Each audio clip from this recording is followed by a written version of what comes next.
Have you ever read something ancient, something thousands of years old, and it speaks directly to you right here, right now? Well, that's what we're going to do today. We're diving into Psalm 4, a really short text, and we're going to see how its journey from feeling totally distressed to finding peace is something that resonates across pretty much every belief system you can think of. And it kicks off right here, with a cry for help that is just so raw, so incredibly human. I mean, who hasn't felt that? That feeling of being cornered, trapped, and just calling out for a way through.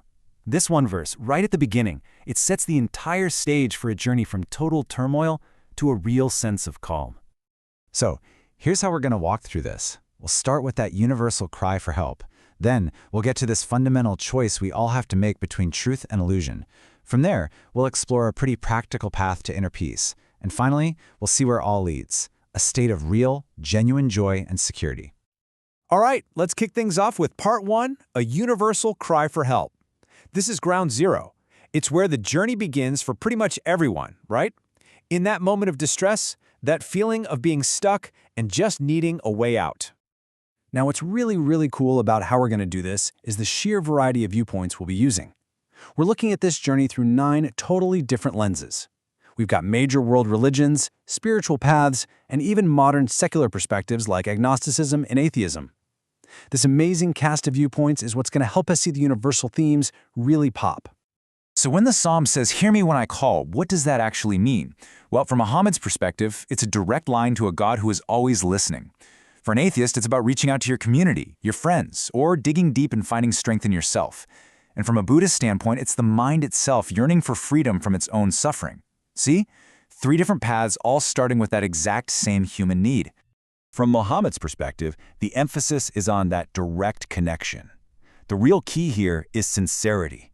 The belief that no matter what you're going through, the very first step is to turn towards a higher power that is always listening. And the atheist perspective just beautifully reframes this whole idea. Asking for help isn't about weakness, it's about connection. It's an act of strength.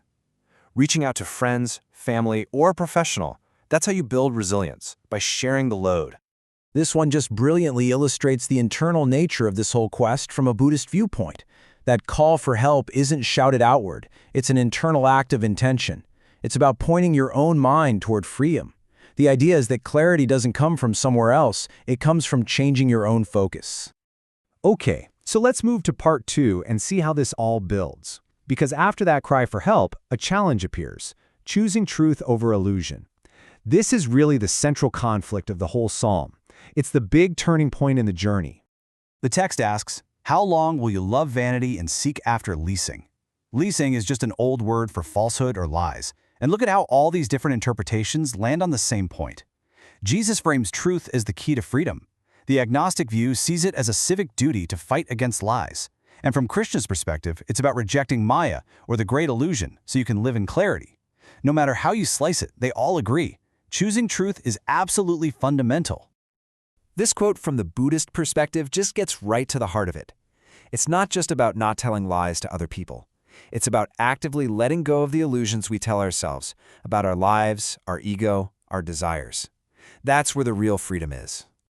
And then the atheist viewpoint brings this idea crashing right into the real, shared world we all live in. Prioritizing what's real and verifiable over comfortable lies, that's not just a personal choice. It's how we actually build a more functional, a more just, and ultimately a stronger society for everybody. So this kind of begs a question, right? We've made the cry for help. We've committed to choosing truth.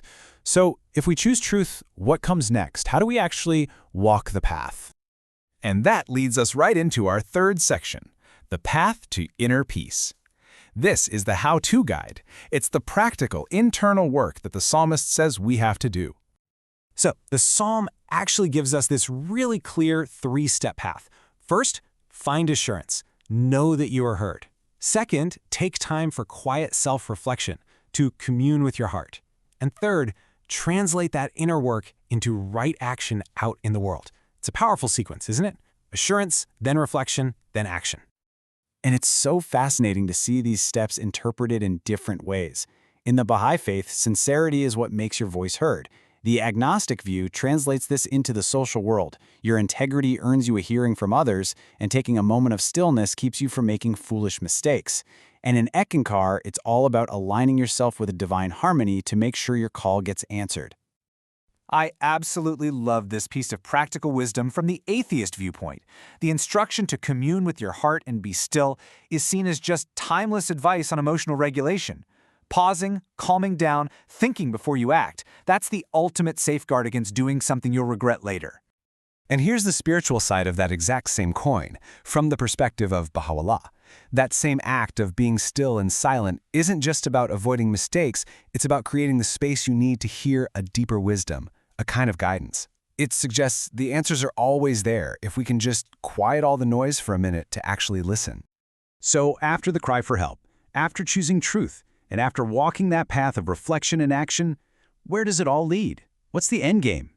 Well, that brings us to our final section, finding true joy and security.